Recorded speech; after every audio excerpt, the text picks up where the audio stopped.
நபிகள் பெருமானார் ஸல்லல்லாஹு அலைஹி வஸல்லம் அன்னவர்களுடைய தொடர் துஆக்களிலே இந்த வார்த்தை பதிவாக இருக்கிறது. அல்லாஹும்ம அக்ஃபினி பிஹலாலிக் அன் ஹராமிக் வ அக்னினி பிஃபضலிக அம்மன் சிவாக். யா அல்லாஹ், நீ எனக்கு கொடுத்த ஹலாலை கொண்டு நான் பொருந்திக் கொள்ள வேண்டும், போதுமாக்கிக் கொள்ள வேண்டும். ஹராம்களை விட்டு என்னை நீ காப்பாற்றி விட வேண்டும். உன்னன்றி வேறு யாரிடத்திலும் நான் கையேந்த கூடாது. உன்னன்றி வேறு யாரிடத்திலும் நான் எதிர்பார்த்து இருக்கக்கூடிய நிலை எனக்கு வரக்கூடாது. இந்த மூன்றையும் கொடு என்று நபிகள் பெருமானார் ஸல்லல்லாஹு அலைஹி வஸல்லம் தொடர்ச்சியாக துஆ செய்ததாக நாம் ஹதீஸ்களிலே பார்க்கிறோம். இப்போ இந்த மூன்றிலே முதன்மையானது, யா அல்லாஹ், நீ எனக்கு எதை தருகிறாயோ அதை ஹலாலாக கொடு, அதை கொண்டு நான் போதுமாக்கி கொண்டு வாழ வேண்டும். தமிழில் அழகாக சொன்னான், போதும் என்ற மனமே பொன் செய்யும் மருந்து என்றான், இல்லையா? ஆனால் மனித மனம் எனக்கும் உங்களுக்கும் இருக்கிறது, இன்னும் வேண்டும் என்ற ஆசை. ரசூலுல்லாஹ் அதை ரொம்ப அழகாக விவரித்து சொல்வார்கள். மனித மனம் எத்தகையது என்றால், 2 தங்கத்தாலான நீரோடை அவருக்கு அன்பளிப்பாக கொடுக்கப்பட்டாலும் மனித மனம் சொல்லுமாம், 3 ஒன்று கொடுத்துருக்கலாம் அவர் சேர்த்து ஒற்றை படையில 2 கொடுத்து அல்லாஹ் முடிச்சிட்டானே என்று நினைக்க வைக்கும். இது சராசரி மனிதர்களின் சிந்தனை. இது சராசரி மனிதர்களின் சிந்தனை. எப்பொழுது அந்த எண்ணப்பாடு குறையும் என்றால், மண்ணுதான் அவர்களுடைய எண்ணத்தை முற்றுப்புள்ளி வைக்க வேண்டும் என்று பெருமானார் ஸல்லல்லாஹு அலைஹி வஸல்லம் சொன்னார்கள். மண் என்றால் மண்ணுக்கு போகும் அந்த நாள்தான் அந்த சிந்தனை குறையும் என்று சராசரி மனிதனுடைய நிலைப்பாட்டை ரசூலுல்லாஹ் விளக்கினார்கள். ஆனால் நல்லோர்கள், நபிமார்கள், வலிமார்கள் இந்த சிந்தனைக்கு அப்பாற்பட்டு தன்னுடைய வாழ்க்கையை போதுமாக்கி கொண்டு வாழ்ந்திருக்கிறார்கள். கிடைத்ததை கொண்டு அல்ஹம்துலில்லாஹ் என்று சொல்லி வாழ்ந்திருக்கிறார்கள். பொதுவாகவே மனிதன் இருப்பதை மறந்து இல்லாததை நினைத்தே தன்னுடைய நடப்பு வாழ்க்கையை தொலைத்து கொண்டிருக்கிறான். ஆனால் நபிகள் பெருமானார் ஸல்லல்லாஹு அலைஹி வஸல்லம் நமக்கு கற்றுத்தந்தது, உங்களுக்கு என்ன இருக்கிறதோ அதை பொருந்திக் கொண்டு வாழுங்கள். இன்றைக்கு 20 ரூபாய் என்றால் 20 ரூபாய் தான், அல்ஹம்துலில்லாஹ். இன்னைக்கு 20,000 ரூபாய் என்றால் அதையும் ஏற்றுக்கொள்வோம். ஏற்றுக்கொள்ளுகிற பக்குவம் இருக்கிறது, அது மிகப்பெரியது என்று பெருமானார் ஸல்லல்லாஹு அலைஹி வஸல்லம் கற்றுத்தந்தார்கள். ஹதீஸிலே வருகிறது பாருங்கள். ஹஜ்ரத் ஆயிஷா ரலியல்லாஹு பற்றி உருவத்து பின் ஜுபைர் ரலியல்லாஹு சொல்றாங்க. ஆயிஷா அம்மா ஒரு நாள் எங்கள்கிட்ட பேசிக்கிட்டு இருந்தாங்க. இன்னா குன்னா நந்துரு இலல் ஹிலால் சும்மல் ஹிலால் சலாசத அஹில்லா. 3 மாதம் தலைப்பிறையை நாங்கள் தொடர்ச்சியாக கண்டிருக்கிறோம். வலா வமா ஊகிதத் ஃபீ அபியாத் ரசூலில்லாஹி ஸல்லல்லாஹு அலைஹி வஸல்லம் நார். நபிகள் பெருமானார் ஸல்லல்லாஹு அலைஹி வஸல்லம் வீட்டிலே அடுப்பை மூட்டுவதற்கு நெருப்பு கூட இல்லை. யார் சொல்றா? இந்த அகிலத்தின் அருள் கொடை அன்னலம் பெருமானார் ஸல்லல்லாஹு அலைஹி வஸல்லம் உடைய துணைவியார் அன்னை ஆயிஷா அம்மா சொல்றாங்க. 3 மாசம் தொடர்ச்சியா தலைப்புறைய பார்த்தோம். ஆனா ரசூலுல்லாஹ்வுடைய வீட்டில் அடுப்பு எரிக்கிறது கூட எண்ணெய் இல்லை. பக்கத்தில் இருந்த உருவத்து பின் ஜுபைர் ரலியல்லாஹு கேட்டாங்களா, யா ஹாலாமா தஆமுக்கும், அந்த காலகட்டத்தில் உங்களுக்கு எப்படி உணவு? வீட்டில் அடுப்பே இல்லைன்னா எங்கிட்டு உணவு இருக்கும்? நீங்கள் எதை சாப்பிட்டு நீங்கள் உங்களுடைய அந்த பசியை போக்கி கொண்டீர்கள் என்று கேட்ட பொழுது ஹஜ்ரத் அன்னை ஆயிஷா ரலியல்லாஹு தஆலா அன்ஹா திருப்தியோடு சொன்னாகலாம், அத்தமரு வல் மா, தாகம் எடுத்தால் தண்ணீர், பசி வந்தால் பேரிச்சம்பழம், அவ்வளவுதான். தாகம் எடுத்தால் தண்ணீர், பசி வந்தால் பேரிச்சம்பழம். இதுதான் இந்த காலகட்டத்திற்கான நமக்கான அல்லாஹ்வின் முடிவு என்பதை ஏற்றுக்கொண்டோம். இது கிடைத்ததே, பொருந்தி கொண்டோம். இதுவும் கிடைக்காமல் எத்தனை மக்கள் இருக்கிறார்கள், அதை நினைத்து கொடுத்த அல்லாஹ்விற்கு நன்றி செய்தோம் என்று அன்னை ஆயிஷா ரலியல்லாஹு தஆலா அன்ஹா அவர்கள் சொல்வார்கள் என்ற செய்தியை நாம் பார்க்கிறோம். இப்போ அன்பான சகோதரர்களே, போதும் என்கின்ற மனம் இருக்கிறது, நிம்மதியை தரும். மனது அங்கும் இங்கும் அலைபாயாது. ஒரு விதமான பதட்டத்தோடே நாம் இருக்கக்கூடிய சூழல் ஏற்படாது. மன அமைதியை தருவதோடு மட்டுமல்ல, மகிழ்ச்சிக்கும் அது காரணமா. இன்னைக்கு இப்படிதாம்மா நம்ம குடும்பத்தினுடைய சூழல் இதுதான், இதை நீங்க புரிஞ்சுக்கணும். இப்படித்தான் அத்தாவுடைய வருமானம் இருக்கிறது, இப்படித்தான் அண்ணனுடைய வருமானம் இருக்கிறது, இதை கொண்டு தான் நாம் வாழ பழகி கொள்ள வேண்டும். இதை தாண்டிய ஒரு பிரம்மாண்டமான விரிவாக்கம் நிறைந்த வாழ்க்கையை நம்ம எதிர்பார்க்க கூடாது. அல்லாஹ் கொடுத்தால் அதையும் ஏற்றுக்கொள்வோம், இப்படி கொடுத்தால் இதையும் ஏற்றுக்கொள்வோம் என்கின்ற பக்குவத்தை நபிகள் பெருமானார் ஸல்லல்லாஹு அலைஹி வஸல்லம் சமுதாயத்திற்கு சொல்லித் தருகிறார்கள். அது கிடைத்து விட்டால் மனதிற்கு நிம்மதி கிடைக்கும், அது கிடைத்து விட்டால் மனதிற்கு மகிழ்ச்சி கிடைக்கும் என்று பெருமானார் ஸல்லல்லாஹு அலைஹி வஸல்லம் அவர்கள் சொன்னார்கள். அன்பு சகோதரர்களே, உமர் ரலியல்லாஹுடைய ஆட்சி காலத்தில் உமர் ரலியல்லாஹு அன்ஹு தேர்ந்தெடுத்து ஆளுநர்களை பல பாகங்களுக்கு அனுப்பி அவங்களுக்கு பொறுப்பை கொடுத்தாங்க. உமர் ரலியல்லாஹுடைய பீரியட் இருக்க ரொம்ப அற்புதமான காலகட்டம் அது. இஸ்லாத்தினுடைய வளர்ச்சிக்கும் சரி, அது மாணிக்கங்களை புரக்கி அதாவது மாணிக்கங்களை புரக்கி ஒவ்வொரு பகுதிகளுக்கும் அவர்களை, அந்த பகுதி மக்களை ஆளுகிற, அவர்களை கண்காணிக்கிற ஒரு உயர்ந்த பொறுப்பை கொடுத்து அழகு பார்த்தாங்க. அப்படிதான் சிரியாவில் டமாஸ்கஸ் என்ற ஒரு பகுதிக்கு உமர் ரலியல்லாஹு அன்ஹு அவர்கள் ஒரு சஹாபியை தேர்வு செய்தார்கள். அந்த சஹாபிக்கு பெயர் சயீத் இப்னுல் ஆமிர் ரலியல்லாஹு அன்ஹு. சயீத் இப்னுல் ஆமிர் ரலியல்லாஹு அன்ஹு டமாஸ்கஸினுடைய ஆளுநர், பொறுப்பாளர். அவரை பற்றி அந்த ஊர் மக்கள் உமர் ரலியல்லாஹு வந்து ஒரு சில கம்ப்ளைண்ட் வச்சாங்க, சில குற்றச்சாட்டு வச்சாங்க. என்ன தெரியுங்களா? டெய்லி காலையில் கரெக்டாக வேலைக்கு வரமாட்டேங்கிறாரு, பொறுப்புக்கு வரமாட்டேங்கிறாரு, லேட்டாக வர்றாரு. எப்பொழுதுமே அவர் பணிக்கு வருவது நண்பகல் நேரத்தில் தான், சூரியன் உச்சி சாய்ந்ததற்கு பிறகு தான் வரவே செய்கிறார். ஒன்று. ராத்திரி நேரத்திலே மக்கள் பணியை ஆற்றக்கூடிய ஆளுநர், மக்களுடைய நிலை எப்படி இருக்குது, எந்த மாதிரியான நிலையில் மக்கள் வாழ்கிறாங்க, அவங்களுடைய உண்மைத்தன்மை என்ன அப்படிங்கிறதெல்லாம் பார்க்குறதுக்கு ரோந்து போகணும். அது அவர் வர்றதே கிடையாது. அதே மாதிரி பார்த்தீங்கன்னா மாதத்தில் ஒரு 2 நாள் லீவ் எடுத்துக்கிறார், மாதத்தில் 2 நாள் விடுமுறை எடுத்துக்கொள்கிறார். 4வதாக எங்களிடத்திலே பேசிக்கொண்டே இருப்பார், திடீர் என்று மயக்கமுற்று கீழே விழுந்து விடுவார். இந்த 4 விதமான குற்றச்சாட்டு எங்களுடைய ஆளுநர் சயீத் இப்னுல் ஆமிரின் மீது நாங்கள் வைக்கிறோம் என்று அந்த மக்கள் சொன்னாங்க. உமர் ரலியல்லாஹு அன்ஹு சயீத் இப்னுல் ஆமிர் ரலியல்லாஹு கூப்பிட்டு, என்னங்க உங்கள் ஊர் பகுதி மக்கள் உங்கள் மீது இந்த 4 குற்றச்சாட்டு வச்சுருக்காங்களா, சரிதானா, ஏன் என்னன்னு கேட்டாங்க.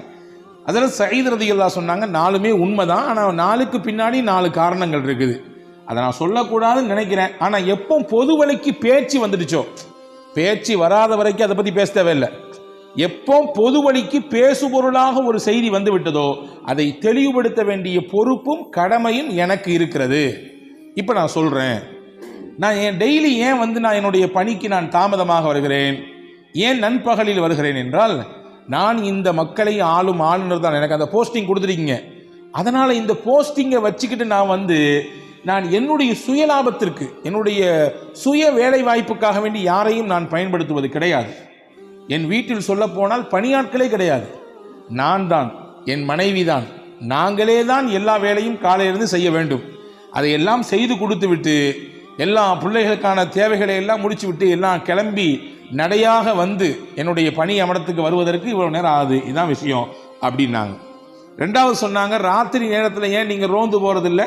சயீத் இப்னுல் ஆமிர் ரலியல்லாஹு சொன்னாங்க, பகலெல்லாம் மக்களுக்காக வேண்டி நான் கொடுக்கிறேன், ராத்திரி மட்டும்தான் மிச்சம் இருக்கிறது, என் வீட்டுக்கும் தர வேண்டும், நேரத்தை படைத்தவனுக்கும் தர வேண்டும், படைத்தவனுக்கு முன்னால் நிம்மதியாக நின்று வணங்கி வழிபடுவதற்கு இரவை நான் ஒப்படைத்து விட்டேன். எனவே பகலெல்லாம் மக்கள் பணி, ராத்திரி மக்களை படைத்த ரப்பின் பணி, அவனுக்கு முன்னால் நிற்கக்கூடிய பணி, அதை செய்வதற்காக வேண்டித்தான் என் இரவை நான் ஒதுக்கியிருக்கிறேன். 2. 3வது சொன்னாங்க, மாசத்துல 2 நாள் லீவ் போடுறீங்களாமே, என்ன காரியம்? அதில் சயீத் இப்னுல் ஆமிர் ரலியல்லாஹு சொன்னார்கள், நான் இந்த நகரத்தினுடைய ஆளுநர், படோடாமமான வாழ்க்கை, அதாவது பகட்டு வாழ்க்கை, அப்படியான சூழலுக்கு இன்னைக்கு உலகம் தள்ளப்பட்டிருக்கிறது. காசே இல்லைனாலும் ரொம்ப கடன் வாங்கியாவது நம்மளுடைய இந்த நிகழ்ச்சியை சிறப்பாக நடத்தி காட்டணும் அப்படின்ற மாதிரியான சிந்தனை இன்னைக்கு நிறைய பேர்ட்ட இருக்குது. ஆனால் ஒரு ஊரின், சொல்ல போனால் ஒரு நாட்டின் ஆளுநர், டமாஸ்கஸ் என்ற மிகப்பெரிய பறந்து விரிந்த அந்த பகுதிக்கான ஆளுநர் ஹஸரத் சயீத் இப்னுல் ஆமிர் ரலியல்லாஹு சொல்றாங்க, 2 நாள் விடுப்பு எதற்கு என்றால், நான் உடுத்துவதற்கு 2 நல்ல துணிகள் தான் இருக்கிறது, அந்த 2 நல்ல துணிகளை மாற்றி மாற்றி மாற்றி மாற்றி தான் நான் பயன்படுத்துவேன். இந்த 2 நாளில் தான் நான் அதை துவைத்து உலர வைத்து காய வைத்து மறுபடியும் அதை போட்டுக்கொள்வதற்கு எனக்கும் சரி, என்னுடைய வீட்டினுடைய அந்த பணிகளையும் சரி செய்வதற்கு எனக்கு 2 நாட்கள் தேவைப்படுகிறது, எனவே தான் நான் விடுமுறை எடுத்துக்கொள்கிறேன் என்று சயீத் இப்னுல் ஆமிர் ரலியல்லாஹு சொன்னாங்க. 4வது, ஏன் திடீர்னு மயக்க போறேன்னு கேட்ட பொழுது, முன்னால் நடந்த ஒரு நிகழ்ச்சியை சொல்லி காட்டி, என்னுடைய நண்பர் ஹுபைப் ரலியல்லாஹு அன்ஹு அவர்கள் ஷஹீதாக்கப்பட்ட பொழுது மக்காவிலே நான் அப்பொழுது இஸ்லாத்தை ஏற்றுக்கொள்ளாதவனாக இருந்தேன். அல்லாஹு தாலா அவனுடைய சத்திய இஸ்லாத்தை ஏற்றுக்கொண்டதற்காக வேண்டி ஹுபைப் ரலியல்லாஹு அன்ஹு தூக்கு மேடையிலே தூக்கி எறியப்பட்டார்கள், அவர்கள் கழுத்து நெரித்து கொல்லப்பட்டார்கள். அந்த சமயத்தில் அவங்க அந்த நேரத்திலும் கூட அல்லாவை விட்டுக் கொடுக்கவில்லை, அல்லாவின் தூதரை அவர்கள் விட்டுக் கொடுக்கவில்லை. சின்ன ஒரு வார்த்தை கூட சொல்லாமல் அதை வலியையும் வேதனையும் தாங்கிக்கினாங்க. அதை நினச்சி பார்ப்பேன், நாமும் அந்த கூட்டத்தில் ஒரு ஆளா நின்னமே, நம்மளால் ஹுபைபுக்கு எந்த ஒரு நன்மையும் செய்ய முடியலையே, என் நினைக்கும் போதெல்லாம் எனக்கு மயக்கம் வந்துடும், என்னை அறியாமல் நான் மயங்கி கீழே விழுந்துருவேன் என்று சயீத் இப்னு ஆமிர் ரலியல்லாஹு அன்ஹு 4க்கும் 4 விளக்கத்தை சொன்னவுடன் ஹஜ்ரத் உமர் ரலியல்லாஹு அன்ஹு கண்ணீரோடு ஹஜ்ரத் சயீத் இப்னு ஆமிர் ரலியல்லாஹுவை கட்டிப்பிடித்து, இப்படிப்பட்ட மகத்தான மனிதர்களால் தான் பூமி இயங்கிக் கொண்டிருக்கிறது, எவ்வளவு அதிகாரம் இருந்து எவ்வளவு பெரிய பொறுப்பில் இருந்த பொழுதும் கூட ரொம்ப அதை பயன்படுத்தி தன்னை வளர்த்து கொள்ள வேண்டும் என்ற சிந்தனை மிக்கவர்கள் அதிகம் இருக்கிற இந்த காலகட்டத்தில் அவ்வளோ பெரிய போஸ்டிங்கில் உட்கார்ந்திருக்கும் பொழுது கூட எளிமையாக தனக்கு என்ன இருக்கிறதோ அதை கொண்டு மக்கள் பணியை எவ்வாறு சிறப்பாக செய்வது என்பதன் மீது திட்டமிட்டாரே, இப்படியான உங்களை போன்ற மனிதர்களால் தான் பூமி இயங்கிக் கொண்டிருக்கிறது, வானம் இடிந்து கீழே விழுந்து விடாமல் தடுக்கப்பட்டிருக்கிறது என்ற ஹஜ்ரத் உமர் ரலியல்லாஹு அன்ஹு சயீத் இப்னு ஆமிர் ரலியல்லாஹுவை பாராட்டினார்கள் என்பதாக நாம் பார்க்கிறோம். ஆக மன நிம்மதியையும் மகிழ்ச்சியையும் நிறைவாக நம் வாழ்க்கையில் நாம் பெற வேண்டும் என்றால் நம்மிடத்தில் இருக்க வேண்டிய முதல் அம்சம் எது இருக்கிறதோ அதை கொண்டு போதுமாக்கி கொண்டு வாழக்கூடிய அந்த பக்குவத்தை பெற்றுக்கொள்ள வேண்டும். அதை பெறுவதற்கு முக்கியமான வழி என்னவென்றால் ரசூலுல்லாஹ் சொல்லிக் கொடுத்த அந்த துவா, அல்லாஹும்ம அக்ஃபினி பிஹலாலிக் அன் ஹராமிக் வஅக்னினி பிஃபத்லிக அம்மன் சிவாக். இந்த துவாவை நாம் திரும்ப திரும்ப ஓதுகிற பொழுது அந்த போதும் என்கின்ற மனதை அல்லாஹ் நமக்கு நிறைவாக தருகிறான். 1. 2வது, மன நிம்மதியையும் மகிழ்ச்சியையும் பெறுவதற்கு 2வது வழி, தமிழில் சொல்லுவோம் அல்லவா, மறப்போம் மன்னிப்போம். ஆனால் எனக்கு மன்னிப்பு இந்த லாங்குவேஜிலே பிடிக்காத வார்த்தை அப்படின்னு நிறைய பேர் பேசிட்டு இருக்கிறான். அதுவெல்லாம் தப்பு. உலகத்திலே வலிமையான மனிதர்கள் யார்? யார் வலிமையான மனிதர்கள்? நிறைய இராணுவ தளவாடங்கள் எல்லாம் எங்களிடத்தில் இருக்கிறது, அல்லது நிறைய செல்வாக்கு மிக்கவராக நான் இருக்கிறேன், என் இடத்துல பொருளாதார பலம் இருக்குது, என்கிட்ட நான் சொன்னா சொடக்கு போட்டா எனக்கு வேலை செய்யறதுக்கு வரிசையில் வந்து நிற்பாங்க ஆட்கள், நான் படித்திருக்கிறேன், பட்டம் பெற்றிருக்கிறேன், உயர்ந்த பதவிகளிலே இருந்திருக்கிறேன், இதுவெல்லாம் வலிமையான மனிதன் என்பதற்கு அடையாளமா? நிச்சயமாக கிடையாது. இது எதுவுமே வலிமையான மனிதன் என்பதற்கு அடையாளம் கிடையாது. பின்ன என்ன? ஒரு மனிதன் வலிமையான மனிதன் என்பதற்கு அடையாளம் என்ன தெரியுமா? யாருடைய மனம் பிறரை மன்னிக்கிறதோ அவர்தான் உலகத்திலேயே வலிமையான மனிதர்.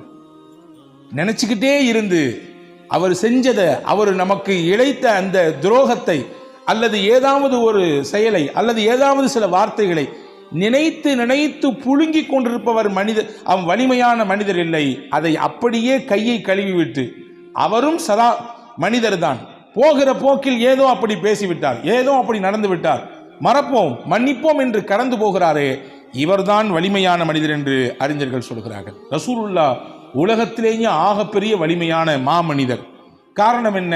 நபியினுடைய அதாவது ரசூலுல்லாஹ்வுடைய தகப்பனாரோடு பிறந்தவர் ஹம்சா ரலியல்லாஹு அன்ஹு. நமக்கு தெரியும், ஹம்சா ரலியல்லாஹு அன்ஹு ரசூலுல்லாஹ்வுக்கு அப்பா கூட பிறந்தவர். ஒரு சொந்தம். இன்னொரு சொந்தம் என்னன்னா, ரசூலுல்லாஹ்வும் ஹம்சா ரலியல்லாஹுவும் பால்குடி சகோதரர்கள், ஒரே பெண்ணிடத்தில் பால் குடிச்சிருக்காங்க. அப்போ பால்குடி சகோதரர் என்ற உறவு, தான் அத்தா கூட பிறந்தவங்க என்ற 2 உறவு. ரொம்ப போல்டான ஆள் ஹஸரத் ஹம்சா ரலியல்லாஹு. இந்த ஹம்சா ரலியல்லாஹு தான் பத்ரிலே முக்கியமாக எதிர்த்தரப்பிலே இருந்த பெரும் 2 எதிரிகளை வீழ்த்துவதற்கு காரணமாக இருந்தார். அந்த 2 எதிரி யாரு? உத்பத் இப்னு ரபீஆ, வலீத் இப்னு உத்பா. உத்பத் இப்னு ரபீஆ என்பவர் ஒருவர், வலீத் இப்னு உத்பா இவர் அவருடைய மகன், உத்பாவுடைய மகன். இந்த 2 பேரும் வீழ்வதற்கு யார் காரணம்னா ஹம்சா ரலியல்லாஹு காரணம். இந்த 2 பேருக்கும் சொந்தக்கார பெண்மணி ஒரு பெண் இருந்தாங்க, வரலாற்றில் வருகிறது ஹிந்தா. அந்த பெண்ணுக்கு பேர் ஹிந்தா. யாரு? இந்த உத்பாவினுடைய மகள், இறந்து போன வலீதினுடைய சகோதரி. அப்போ தன்னுடைய தந்தையையும் தான் கூட பிறந்த சகோதரனையும் கொல்வதற்கு காரணமாக இருந்த ஹம்சாவை தீர்த்து கட்ட வேண்டும் என்ற வெறியோடு ஹிந்தா இருந்தார். எந்த அளவுக்கு வெறி என்றால் வரலாற்றில் எழுதுகிறார்கள், அந்த ஹம்சாவை கொல்லும் வரை நான் தலைவாரி கொள்ள மாட்டேன், என் கணவனோடு படுக்கையை பகிர்ந்து கொள்ள மாட்டேன் என்று வைராக்கியத்தோடு தீராத வெறியோடு இருந்தார். வாய்ப்பு கிடைத்தது, சந்தர்ப்பம் கிடைத்தது. அடுத்த வருடம் உஹது யுத்தம், ஹம்சா ரலியல்லாஹு அவர்களை கொல்வதற்கு ஒரு ஆளை நியமிக்கிறார் இந்த ஹிந்தா. யார் அந்த ஆள்? அவர்தான் வஹ்ஷி. வஹ்ஷி என்ற அடிமையை நான் உனக்கு உரிமை தருகிறேன், நீ அடிமையிலிருந்து வெளியாயிரலாம். நீ எனக்கு செய்ய வேண்டிய விஷயம் ஒன்னே ஒண்ணுதான், ஹம்சாவை போட்டு தள்ளணும். நீ உனக்கு அடிமையிலிருந்து வெளியாயிரலாம் ஒன்று, இன்னொன்று நீ எதிர்பார்க்காத செல்வத்தை உனக்கு தருவேன். உன் வாழ்க்கையிலே பார்க்க முடியாது, வாழ்நாள் முழுக்க சம்பாதிச்சாலும் உன்னையால் அவ்வளோகான சேர்க்க முடியாது, அவ்வளவு செல்வத்தை உனக்கு தருவேன். 2 தர்றேன், எனக்கு வேண்டும் ஹம்சாவை கொல்லணும். வஹ்ஷிக்கு காசு கிடைக்குதோ பொருள் கிடைக்குதோ அது பெருசாவே தெரியல அவருக்கு, அவர் அடிமை. அந்த அடிமை என்ற இடத்திலிருந்து வெளியாகி எல்லாரையும் மாதிரி சுதந்திரமா இருக்கணும் அப்படின்னு ஆசைப்பட்டார். இந்த வார்த்தை அவருக்கு பெரிய ஆறுதலா இருந்துச்சு. கடைசியில இந்த வஹ்ஷி தான் ஹம்சா ரலியல்லாஹு கொன்றார். நீங்கள் ஹம்சா ரலியல்லாஹு வரலாற்றை எல்லாம் வாசிக்க வேண்டும். அதாவது இஸ்லாமியர்களாகிய நாம் நமக்கு இருக்கக்கூடிய அந்த வீர வரலாறு, நமக்கு இருக்கக்கூடிய ஆறுதல் தரக்கூடிய வரலாறு எவ்வளவு நமக்கு புண்பட்ட இதயத்திற்கு மருந்து போடுகிறது தெரியுமா?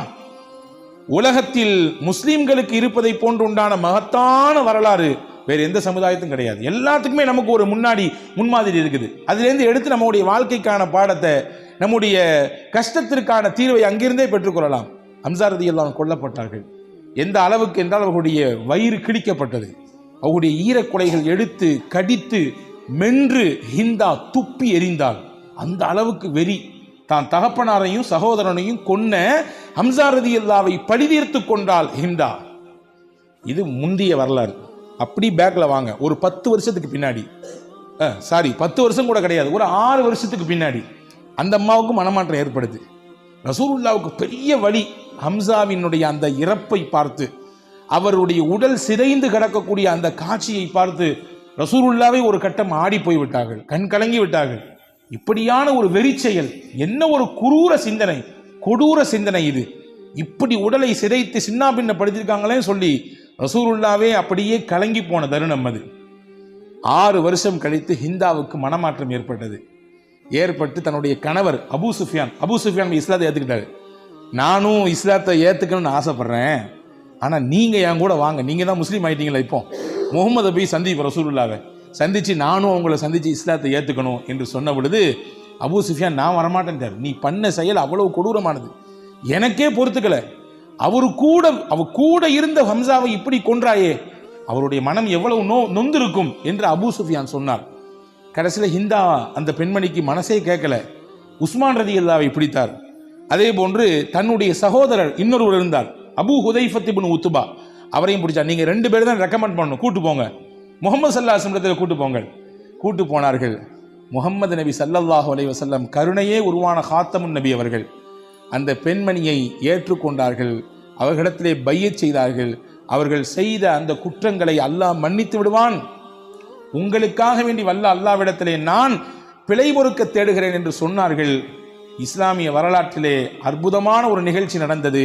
ரசூலுல்லாவின் சிறிய தகப்பனார் ஹம்சாவை கொல்லுவதற்கு காரணமான ஹிந்து பின் உத்துபா இஸ்லாத்தை நபிகளின் கரத்திற்கு முன்னாலேயே ஏற்றுக்கொள்கிறார். அன்பு சகோதரர்களே, சராசரி மனிதராக இருந்து நாம் இதை பார்ப்போம். யாருக்காவது மனசு பொறுக்குமா? ஒன்றும் இல்லைங்க. ஒரு 4 பேர்த்துக்கு முன்னாடி வச்சு நம்மளை ஒருத்தர் பேசிட்டாரு, அவமானப்படுத்திட்டாரு, மனசை காயப்படுத்திட்டாரு, சந்தர்ப்பத்தை தேடிக்கிட்டே இருப்போம். கிடைச்சா அவரை 4 பேர்த்துக்கு இல்லை 40 பேருக்கு முன்னாடி வச்சு பழி வாங்கணும், திருப்பி பேசணும். அவர் வீசிய அந்த வார்த்தைகளின் கனை எவ்வளவு பெரிய தாக்கத்தை நமக்கு ஏற்படுச்சோ அதை விட முடிந்தால் 4 மடங்கு திருப்பி கொடுக்க வேண்டும் என்று நினைப்பதுதான் மனித இயல்பு. ஆனா இதை கடந்து முஹம்மது ஸல்லல்லாஹு அலைஹி வஸல்லம் தனக்கு உயிருக்கும் உயிரான ரொம்ப நெருக்கமான ஹம்சாவை கொண்ட காரணமாக இருந்த ஹிந்தாவை மன்னித்தார்கள் என்றால், எனவேதான் நான் சொன்னேன், உலகத்திலேயே ஆகப்பெரிய வலிமை மிக்க மனிதர் யார் என்றால், பிறருடைய தவறை குற்றத்தை மன்னிக்கிற மனப்பான்மை யாருக்கு இருக்கிறதோ அவர்தான் உலகத்திலேயே வலிமை மிக்க மனிதர், அவர்தான் உலகத்திலேயே ஆற்றல் மிக்க மனிதர். ரசூலுல்லாஹ் ஆற்றல் மிக்க மனிதராக இருந்தாங்க. இப்போ மகிழ்ச்சி கிடைக்கணும், நிம்மதி கிடைக்கணும்னா மன்னிக்கணும். காலத்துக்கு மன்னிக்க மாட்டேன், இறந்து போனாலும் தீதாரை பார்க்க கூட நீ வரக்கூடாது பார்த்துக்கோ என்று சொல்லுபவர் தான் இன்று நம்மிலே பலர் உண்டு. உறவுகளுக்கு இடையிலே எவ்வளவு விரிசல், அண்ணன் தம்பிகளுக்கு இடையிலே எவ்வளவு விரிசல், சொந்தங்களுக்கு இடையிலே எவ்வளவு விரிசல், பகை, வன்மம்.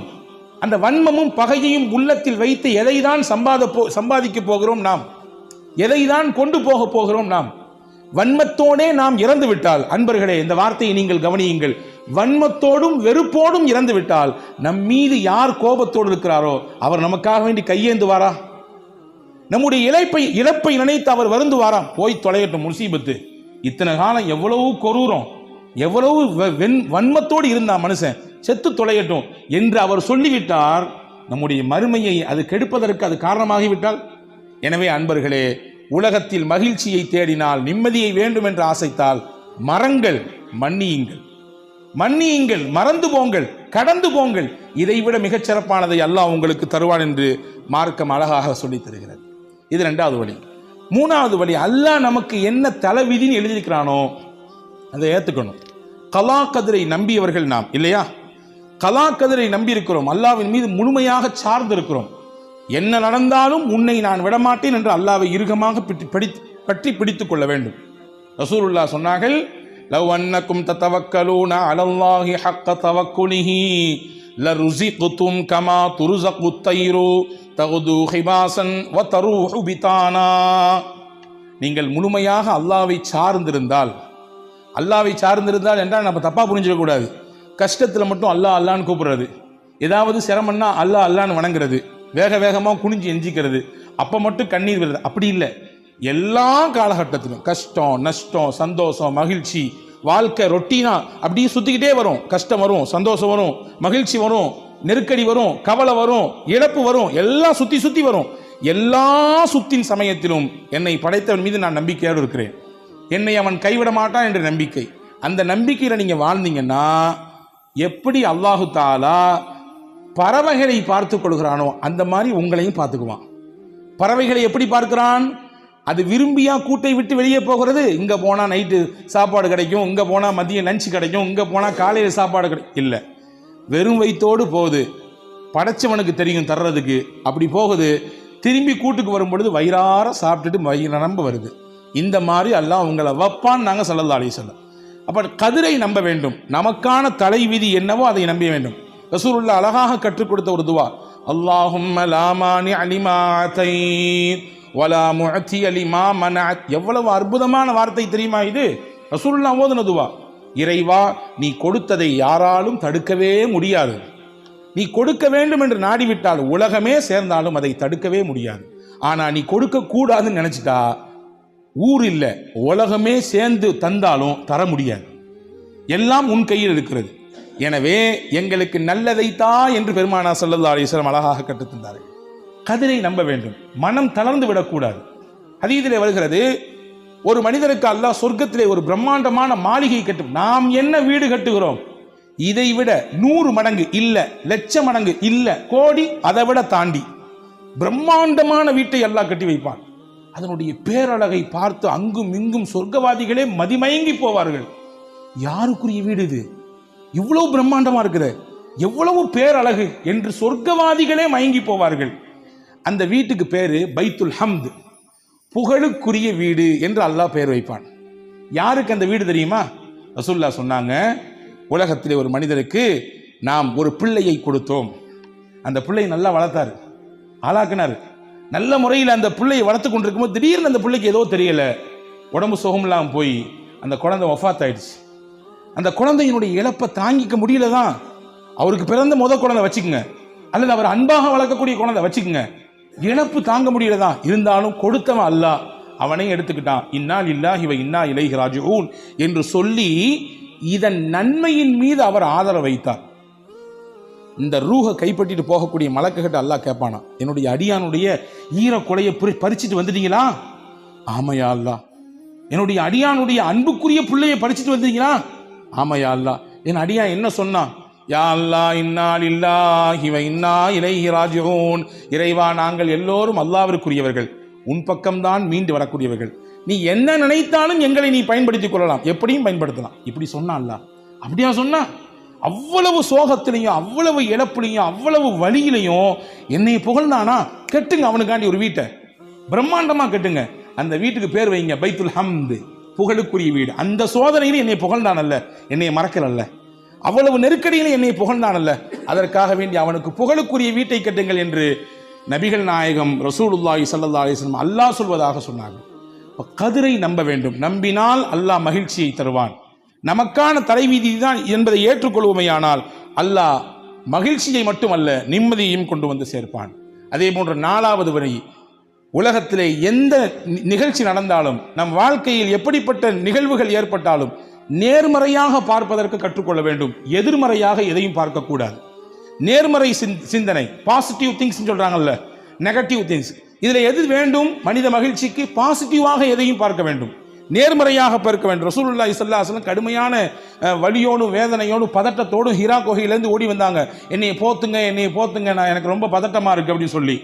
அதில் அன்னைய கதீஜா அம்மா என்ன சொன்னாங்க? வரலாறு சொல்லுகிறது, உங்களை யார் அங்கே போக சொன்னா? ராத்திரியில் தன்னந்தனியா, அதுவும் அவ்வளவு தூரத்தில் பெரிய மலை உச்சியில் தனியாக போய் அவங்க இதெல்லாம் பேசவே இல்லை. கதீஜா அம்மா என்ன சொன்னாங்க? அவங்களுடைய பார்வையை பாருங்க, அவங்களுடைய தாட் எப்படி இருந்துச்சு. கல்லாலா யுஹ்ஸீகல்லாஹு அபதா, நபியே நாயகமே நீங்க பயப்படாதீங்க, கவலைப்படாதீங்க, கலங்காதீங்க, பதற்றப்படாதீங்க, அல்லாஹ் உங்களை ஒரு காலமும் கைவிடவே மாட்டான். நீங்க எப்படிப்பட்ட ஆள் தெரியுமா? உங்களுடைய எவ்வளவு நல்ல பழக்கம் இருக்கு தெரியுமா? இன்னக லதஸிலுர் ரஹீம, சொந்தத்தை நீங்கள் அரவணைக்கிறீர்கள், விருந்தினர்களுக்கு உபசாரம் செய்கிறீர்கள், இல்லாதவர்களுக்கு கொடுக்கிறீர்கள், கஷ்டப்படுறவங்களுக்கு அந்த கஷ்டத்தை நீங்க உங்க தோல்ல வாங்கி போட்டு சுமக்கிறீங்க. இவ்வளவு நல்ல பண்பு உங்கள்கிட்ட இருக்கும் பொழுது அல்லாஹ் உங்களை கைவிடுவானா? ஏன் நீங்க பதட்டப்படுறீங்க? ஏன் நீங்க இப்படி குளிர்ந்து ஜுரம் இருக்குன்னு நடுங்குறீங்க? அல்லாஹ் உங்களை ஒரு பொழுதும் கைவிட மாட்டான், கவலைப்படாதீங்க என்று பாசிட்டிவாக பேசி அவர்களுக்கு ஆதரவை கொடுத்து அதற்கடுத்து கூட்டிக் கொண்டு போனார்கள் வரக்கத்து இப்னு நௌஃபல் என்று சொல்லக்கூடிய வேத அறிஞரிடத்தில். இங்கே செய்தி நமக்கு என்னன்னா, பாசிட்டிவ் திங்கிங், எதையுமே நேர்மறையாக பார்க்கக்கூடிய பழக்கம் இருக்கிறது, நிம்மதியை தரும். இது நடந்தா இப்படி நடந்திருக்குமோ, அது ஆனதுனால தான் அப்படி நடந்திருக்குமோ. ஹஸரத் ரசூலுல்லாஹ் சொல்றாங்க, ஒரு ஹதீஸ் வந்திருக்கிறது, உங்களுக்கு என்ன விரும்புகிறதோ அதை நீங்கள் செய்யுங்கள், செய்யும் பொழுது அல்லாஹ்விடத்திலே உதவி தேடுங்கள். ஒயின் அசாபக ஷையுன் ஃபலா தகுல் லவ் அன்னி ஃபஅல்து கதா கான வகதா, ஏதாவது உங்களுக்கு இடர் ஏற்பட்டு விட்டால், ஏதாவது உங்களுக்கு நினைச்ச மாதிரி நடக்கல, அல்லது இவ்வளவு எதிர்பார்த்தீங்க ஆனா அவ்வளவு கிடைக்கல, குறைஞ்சது மட்டும் இல்லை நஷ்டப்பட்டு போனீங்க, நான் அப்படி செஞ்சிருந்தா இப்படி ஆயிருக்கும், நான் இப்படி செஞ்சிருந்தா அப்படி ஆயிருக்கும், நான் சொல்ற மாதிரி நீங்க யாரு கேட்கிறா, நான் சொல்றது கேளுங்க எல்லாம் கரெக்டா இருக்கும், அப்படிலாம் சொல்லாதீங்க. இது எல்லாமே ஷைத்தானுடைய வார்த்தை. நாங்கள் சொல்லலாம், இது எல்லாமே ஷைத்தானுடைய வார்த்தை. சொல்லிட்டு சொன்னாங்க, எது நடந்தாலும் இப்படி சொல்லுங்கள், கத்தரல்லாஹு மா ஷாஅ ஃபஅல, அல்லாஹ் நாடியது நடந்திருக்கிறது, அவ்வளவுதான், முடிஞ்சு. இதான் கதிரு, இதான் தலைவிதி, அது நடந்திருக்குது அப்படின்னு சொல்லி கடந்து போயிருங்க நாங்க ஸல்லல்லாஹு அலைஹி வஸல்லம். அப்போ மகிழ்ச்சியை பெறுவதற்கு 4வது வழி நேர்மறையாக பார்க்க வேண்டும், இல்லையா? 5வது மகிழ்ச்சியோடும் அதே போன்று மன நிம்மதியோடும் வாழ்வதற்கு 5வது முக்கியமான வழி, பிறருக்கு நாம் மகிழ்ச்சியை கொடுப்பதற்கு முக்கியத்துவம் கொடுக்க வேண்டும்.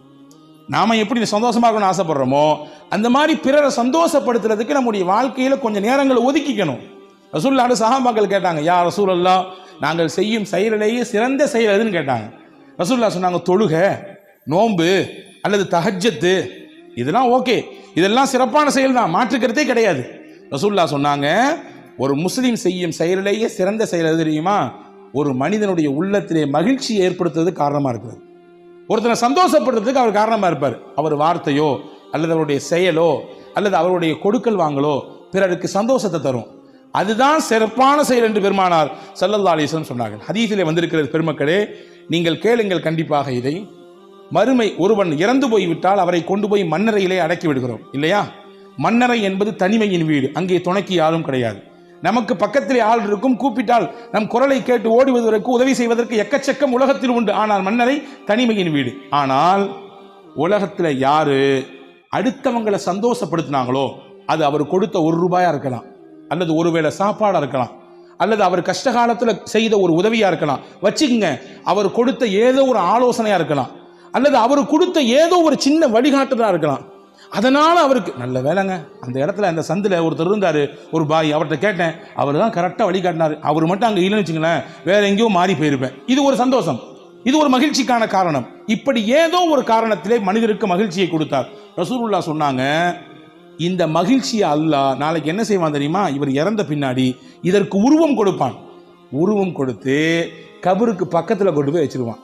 அது சொல்லுமா, பயப்படாத, நீ ஒன்றும் கலங்காத, பதட்டப்படாத, தனிமையில் இருக்கு நினைச்சு நீ பதட்டப்படாத, உன் கூட நான் இருக்கேன் துணைக்கு.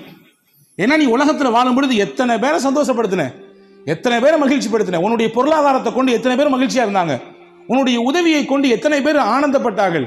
எனவே உன்னை திடுக்கத்தில் ஆழ்த்த மாட்டான் அல்லாஹ். நீ செய்த மகிழ்ச்சி, நீ கொடுத்த மகிழ்ச்சியெல்லாம் உருவப்படுத்தி என்னை உனக்கு பக்கத்தில் வைத்து விட்டான். உனக்கு நிம்மதி தான், சந்தோஷம்தான் என்று அது அல்லாஹ் நம்மை பார்த்து சொல்லும் என்று பெருமானார் ஸல்லல்லாஹு அலைஹி வஸல்லம் சொன்னார். எனவே அன்புக்குரியவர்களே, உலகத்திலே மகிழ்ச்சியாக வாழ வேண்டும் என்றால் பிறருக்கு மகிழ்ச்சியை கொடுக்க வேண்டும். தமிழிலே அழகாக சொல்லி வைத்தான், மகிழ்வித்து மகிழ். பிறரை மகிழ்ச்சிப்படுத்தி பார்த்து அதை பார்த்து நீங்கள் சந்தோஷமடைங்க. ஏன்னா உலகத்திலேயே சிறந்த செயல் அடுத்தவர்களை சந்தோஷப்படுத்துவது என்பதாக பெருமானார் ஸல்லல்லாஹு அலைஹி வஸல்லம். ஆக இந்த 5 காரியங்களும் மன நிம்மதியை பெற்றுத் தருவதோடு மட்டுமல்ல, மகிழ்ச்சிகரமான வாழ்க்கைக்கு காரணமாக இது அமைகிறது. வல்ல அல்லாஹ் நம்முடைய வாழ்க்கையிலே இதை பின்பற்றி நிம்மதியோடும் மகிழ்ச்சியோடும் ஆனந்தத்தோடும் வாழக்கூடிய நல்ல பாக்கியத்தை உங்களுக்கும் எனக்கும் எல்லா மக்களுக்கும் அல்லாஹ் வழங்குவானாக. ஆமீன். வாஹிரு தாவா நான் அல்ஹம்துலில்லாஹி ரப்பில் ஆலமீன்.